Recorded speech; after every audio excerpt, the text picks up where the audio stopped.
Welcome, Paul Collis here, Sacred Spiral Yoga. This is day 8 of our 28-day yoga challenge. Just going to do a little bit of warming up with the child's pose Balasana at the back of the mat and a down-facing dog. While we're doing that, so today we're just going to be looking at some standing postures. Standing poses, excellent for working on alignment of the physical body, stability throughout the physical body, strength, endurance, and of course you practice regularly and really practice them up. As with all the yoga work, they increase energy and vitality in the physical body. Concentration, breath control, and general health. Okay, so warming up with a down-facing dog stretch there, Vrksasana.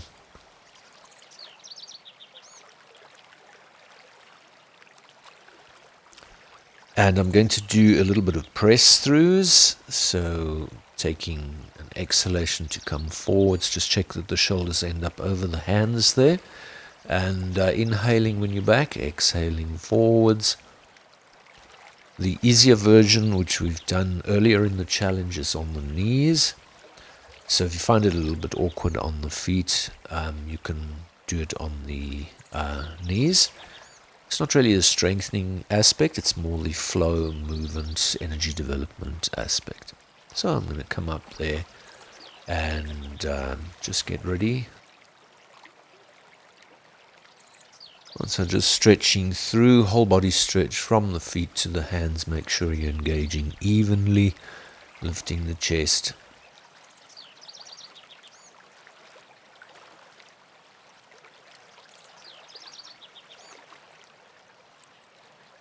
And then I'm going to exhale down into a horseman's posture, Utkatasana.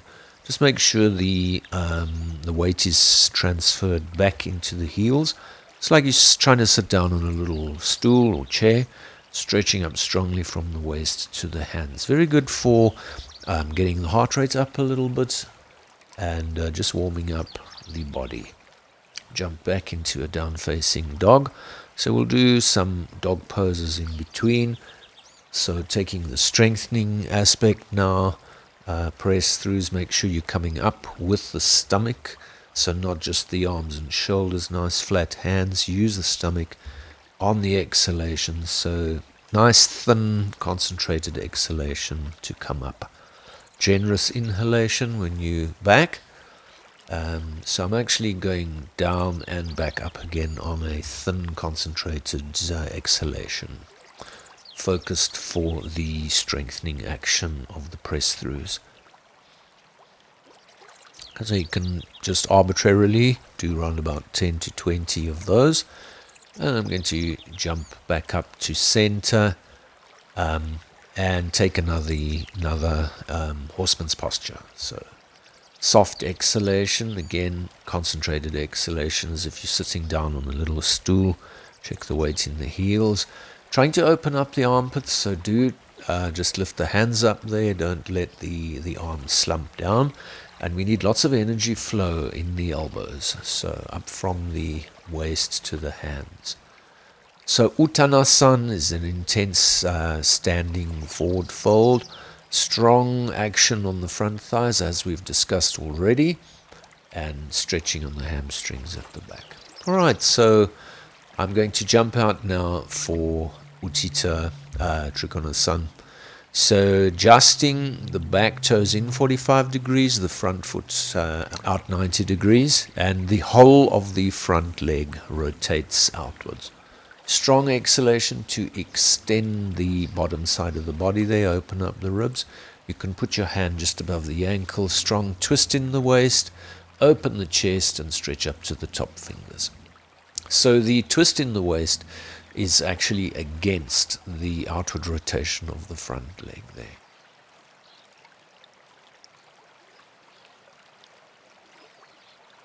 Inhaling to come up and adjusting for the other side. So back foot in a little bit, front foot out, front leg out rotation, and lift the arches of both feet.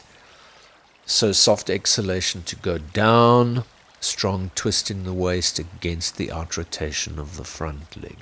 Expand the chest, also taking the shoulder blades down towards the lower back. So as the chest comes up, the shoulder blades go down at the back. Inhale, come up. And we'll do this posture a few times through the set.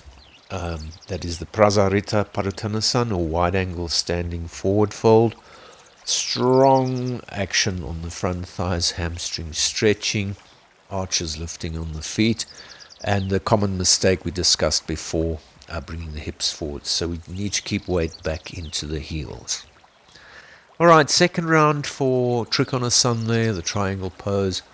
Strong exhalation to come down.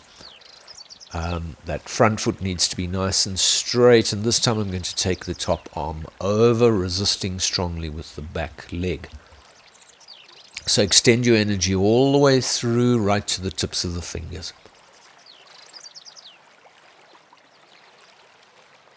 Inhaling up and exhaling to the other side.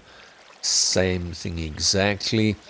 The back leg actually controls the posture, so I'm transferring or lifting the weight into the back leg. It's as if the back leg is resisting and lifting up, out away from the mat, and you can get that lovely stretch through with the top arm. Inhale up to center, Prasarita again. So the pigeon toe allows us to grip the soles of the feet, especially the balls of the feet, onto the mat and engage the legs correctly. So as you can see, I'm going a little bit further, holding the ankles and drawing the chest down towards the mat. Please don't draw the face and the head down. Strong action on the legs, front thighs tight, back legs stretching. And I am lifting the head of the femurs away from each other to create sideways space for the spine. It's the bottom of the spine there, the sacral plate. Coming down for a couple of moments break, Balasana. Second variation with the knees close together. And we can just pop up into a down-facing dog again.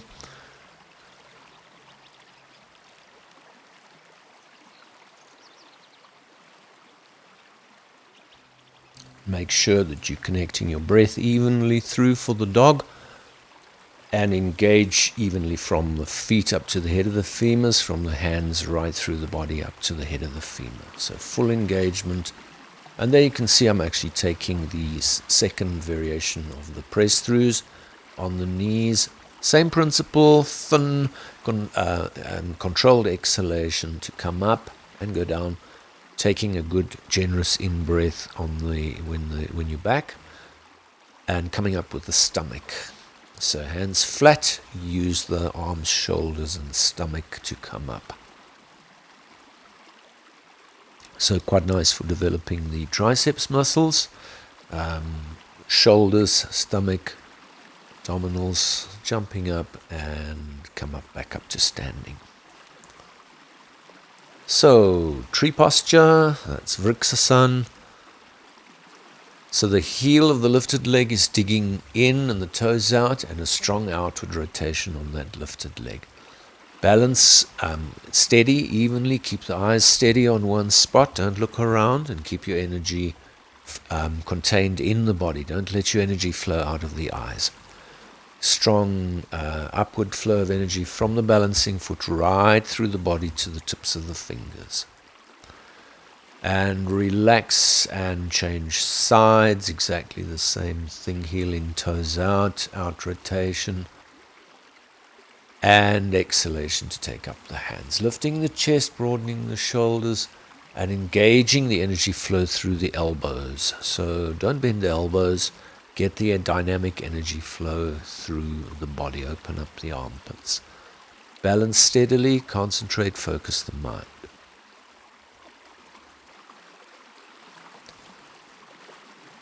Alright, so we're going to relax down, come out of the tree pose, and we're going to jump out for a lateral right angle. That's the 90 degree with the front leg.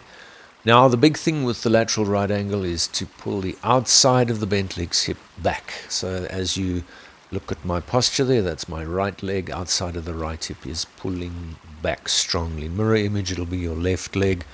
Lifting the chest, same as triangle, I'm twisting the waist against the out rotation of the front leg. Gripping the back foot, strong dynamic stretch from the outside of the back foot, all the way through the top of the body to the fingers. Inhaling up for the other side, adjust the feet, slightly wider distance than the triangle. And strong exhalation. You can do a halfway station, rest your elbow onto the knee. If it's also a little bit tricky to get your hand down on the mat there, you can use a yoga brick.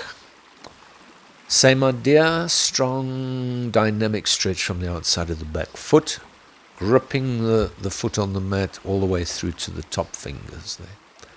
Inhale, center, and I'm back into the wide angle standing forward fold. So keeping the weight back, the hips in line with the ankles.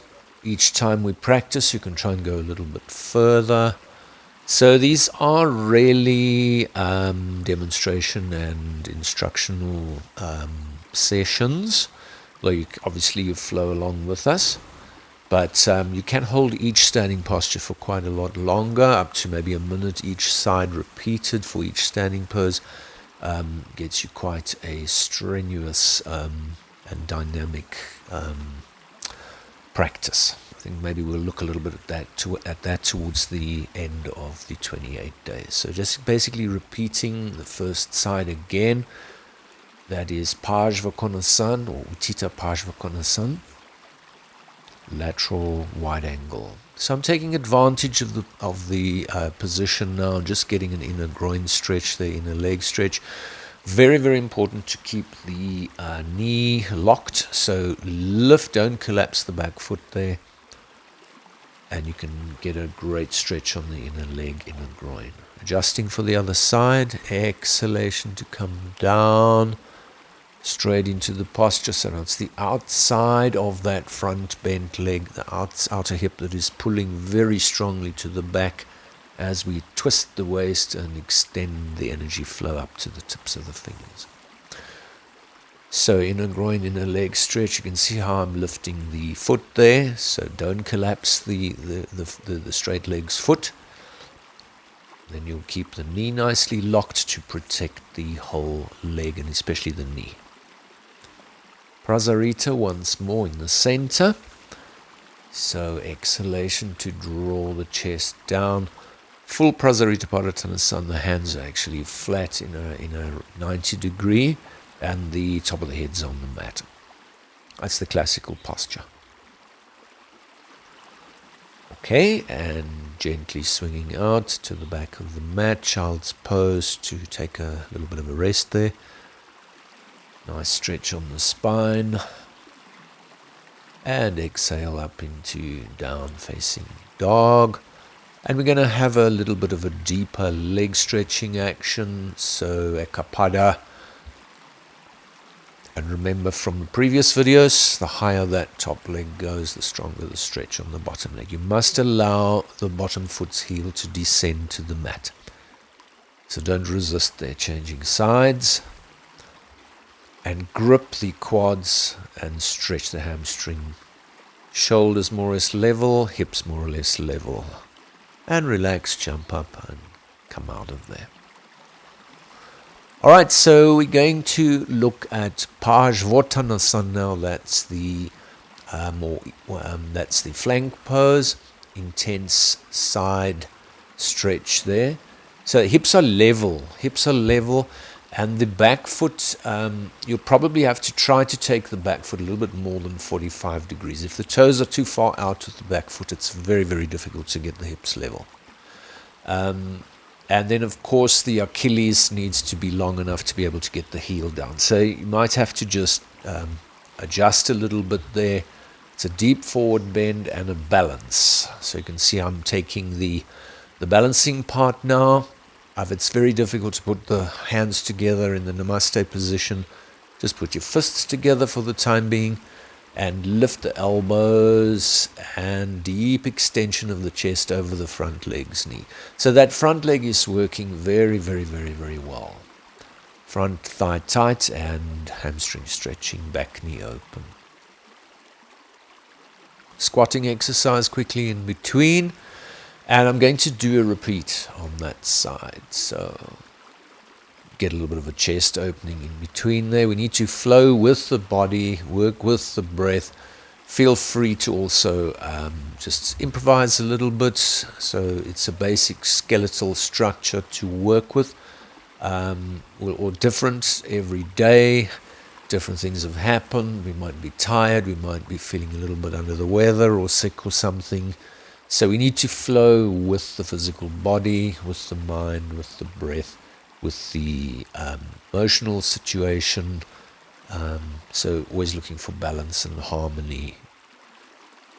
Physical body, mind, emotional, physical, spiritual, and mental. So you can see I've got the palms joined there.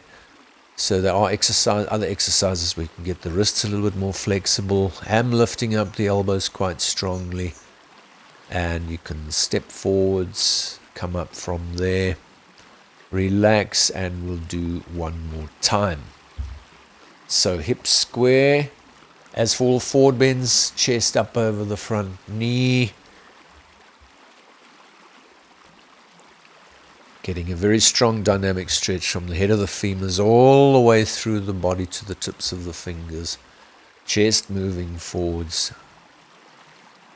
Engage the Achilles and the calf muscles of the back leg there. Balancing, prayer position with your hands. So it is quite a strong balancing posture. I'm not on a tightrope, so the front foot is slightly off center, not too much. Squatting exercise in between to take a break. Always connecting your quiet, soft, gentle exhalations. Uttanasana once more. So again, you can see I've got the weight into the heels, so don't bring the hips forwards over the toes. And last time, Parsvakonasana. Hips are squared, so there's a balanced, even stretch, soft exhalation. Spreading out the toes on both feet, engaging dynamically through the entire body, feet, legs, trunk, shoulders, arms, hands, fingers. Balancing one more time. Join the palms, join the fists, whatever's more comfortable for you at the moment. Don't force the body. Listen to your body, train steadily, regularly, and just rather put that emphasis on sort of even, steady development, mind-body. Prasarita last time. Drawing the chest down, a nice deep stretch.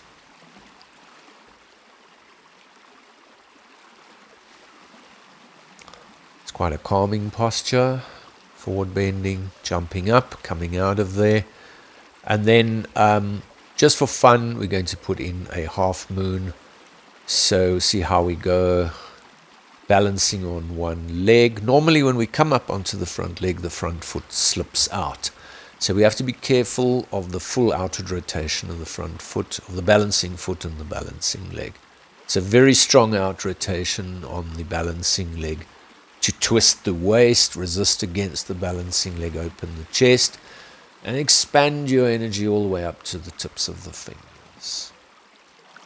Now we do the other side. So place the foot carefully, and then I just transfer my weight onto that leg. Then we get the out rotation, start twisting in the waist, obviously lifting up the top leg's hip. Twisting, opening the shoulders, energy flow. You can see there's a nice energy flow up to the sole of the foot there, the lifted leg's foot. You can start turning the head to look up towards the top fingers. It's a little bit tricky on the balance when we do that, but quite good balance training. And relax into down facing dog. So last down facing dog. See, I'm opening the shoulders nicely, squatting exercise, and then we just slip down onto the back and take the knees up on the chest, and you can have a little rest from there. So hope you enjoyed that. From here, you can do a shavasana or a short relaxation, resting relaxation. Make sure that the body's back to neutral. Everything's in the right place, as it were. Relax the mind. Don't just get up from that type of practice and then go off. So you want to just relax. At least have a little window there where you relax and come back to neutral. So we'll see you tomorrow for day number 9.